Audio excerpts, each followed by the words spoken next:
Assalamualaikum warahmatullahi wabarakatuh. Perkenalkan, nama saya Umar Fitri Akramullah. Saya berasal dari kelompok 10 Matkul Manajemen Bisnis. Di sini saya ingin mempresentasikan hasil karya kami dari kelompok 10, yaitu dengan judul Dimsum.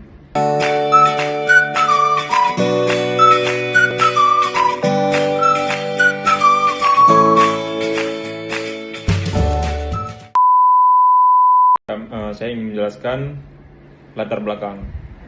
Untuk kuliner dimsum ini merupakan salah satu bidang usaha yang diperkembangkan dan memiliki pasar yang luas, sehingga banyak makanan yang kuliner yang lain mungkin di sini lebih menarik ke dimsum.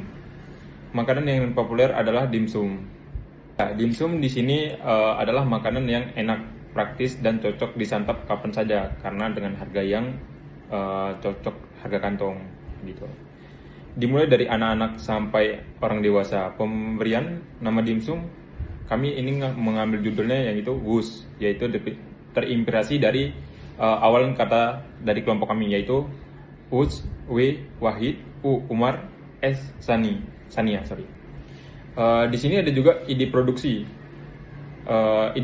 Kami produk di sini mengambil dimsum original, ada dimsum mentai, ada dimsum mozzarella, ada dimsum chili oil, dan dimsum goreng.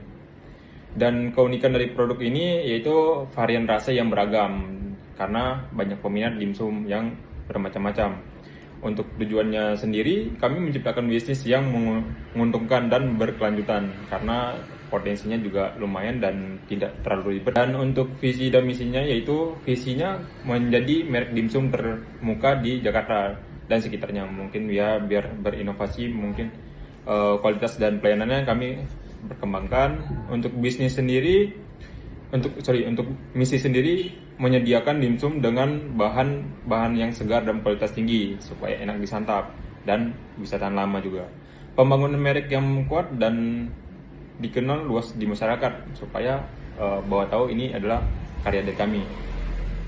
Penawaran variasi rasa yang inovasi dan sesuai dengan selera konsumen, dan kami di sini juga menyediakan dengan inovasi ragam dengan rasa supaya konsumen juga suka dengan hal-hal yang baru mungkin. Selanjutnya, di sini kami memiliki beberapa varian menu dengan range harga 12.000 dan 15.000. Untuk dimsum basic, kami punya dimsum goreng, dimsum original, dan dimsum vegetarian seharga 12.000. Kami juga mempunyai dimsum premium dengan rasa yang lebih creamy, seperti dimsum chili oil, dimsum mentai, keju lumer, dan juga goreng keju dengan harga 15.000.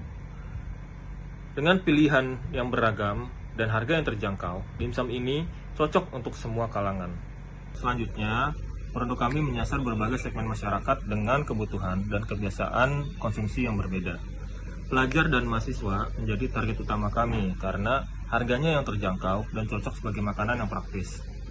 Kemudian, kami juga menyasar keluarga karena dimsum ini cocok untuk makanan bersama di rumah. Kami juga menyasar pecinta kuliner yang ingin mencoba rasa baru seperti chili oil, mentai, dan juga rasa keju. Kami juga memasarkan produk ini di aplikasi online seperti GoFood sehingga menjangkau konsumen yang lebih luas. Dengan target pasar yang luas, mulai dari pelajar hingga keluarga dan pengguna aplikasi online, produk ini memiliki peluang pasar yang besar. Strategi kami akan dibagi menjadi 4 bagian utama. Yang pertama yaitu promosi online. Kami akan mengunggah foto dan juga video ke Instagram, ke TikTok, dan juga ke WhatsApp. Serta kami akan membagikan promo harian dan juga interaksi aktif dengan pelanggan kami. Yang kedua, usaha kami ini akan bekerjasama dengan GoFood, dengan GrabFood, dan juga dengan ShopeeFood, sehingga kami dapat menjangkau konsumen dengan lebih luas. Yang ketiga, saat nanti grand opening, kami akan memberikan harga spesial yaitu Rp10.000 untuk semua varian yang ada di menu, dan juga kami akan memberikan free ongkir untuk setiap delivery. Lalu yang keempat, kami akan membangun branding dari cita rasa yang unik, inovasi yang bervarian, dan juga menggunakan bahan-bahan yang premium agar konsumen kami mudah mengingat produk kami. Dengan kombinasi promosi digital, kerjasama aplikasi, program menarik, dan kualitas rasa, strategi ini diharapkan mampu meningkatkan penjualan dan loyalitas pelanggan kami. Selanjutnya ada analisis SWOT. Yang pertama itu ada strength atau kekuatan, Kekuatan dari bisnis usaha dimsum ini, rasa dimsum itu enak dan lezat, cocok sekali di lidah orang Indonesia. Seperti yang kita ketahui, kebanyakan orang Indonesia itu suka sekali dengan makan makanan yang gurih. Jadi dimsum ini cocok untuk dikembangkan di era sekarang. Selain itu, harganya juga terjangkau dan varian rasanya juga banyak. Ada dimsum mentai, keju, dan lain sebagainya. Dan yang kedua itu ada weakness atau kelemahan. Kelemahan dari usaha ini, harga bahan baku di pasarnya itu cenderung fluktuatif atau naik turun. Jadi sebisa mungkin kita harus mencari lebih dari satu supplier, bisa 2 atau 3. Jadi ketika harga bahan baku di satu supplier itu naik, kita bisa mencari alternatif lain.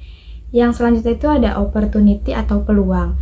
Peluang dari usaha ini, potensi pasarnya itu luas, mulai dari anak-anak, remaja, orang tua, bahkan lansia. Banyak sekali orang-orang yang menyukai dimsum di era sekarang ini. Dan selanjutnya itu ada threat atau ancaman. Ancaman dari usaha ini itu persaingannya tinggi dan banyaknya kompetitor yang mudah meniru. Jadi sebisa mungkin produk kita ini harus unggul dari tempat lain, bisa dari rasanya yang terjamin dan tampilannya bisa lebih menarik. Yang selanjutnya ada estimasi modal awal. Saya akan menjelaskan perkiraan dana yang kita butuhkan untuk memulai usaha dimsum ini. Di sini kita mengambil contoh kalau kita membuat 100 pieces dimsum. Yang pertama itu ada biaya bahan baku inti, itu ada dada ayam, ada tepung dan bumbu, ada kulit dimsum, ada sayur dan bumbu, dan ada minyak dan gas. Totalnya itu kurang lebih 450.000. Selanjutnya ada biaya toppingnya, itu ada mentai, ada keju, ada chili oil, dan original. Totalnya itu kurang lebih 162.500.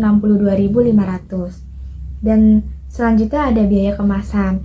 Ada kemasan yang box, ada kemasan aluminium, ada stiker branding, dan ada tusukan dimsum. Totalnya itu kurang lebih 173.000.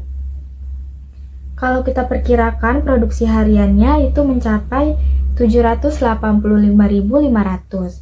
Dan estimasi biaya produksi per bulannya itu 23.565.000. Dan ada biaya peralatan. Di sini kita ada boot portable, ada kompor gas, ada panci kukusan, ada torch gas, dan ada peralatan masak.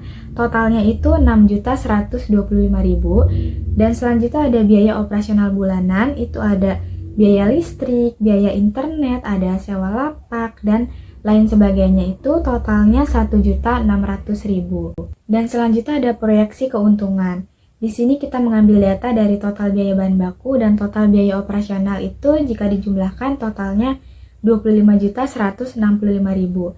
Dan di sini kita memperkirakan jika kita menjual 70 porsi konsisten per harinya, itu sebulannya kita bisa mendapat 28.350.000. Dan estimasi laba yang kita dapatkan jika diambil dari data total biaya bahan baku dan total biaya operasional per bulan, dan pendapatan kita per bulan itu kurang lebih kita mendapatkan keuntungan 3.185.000 per bulannya.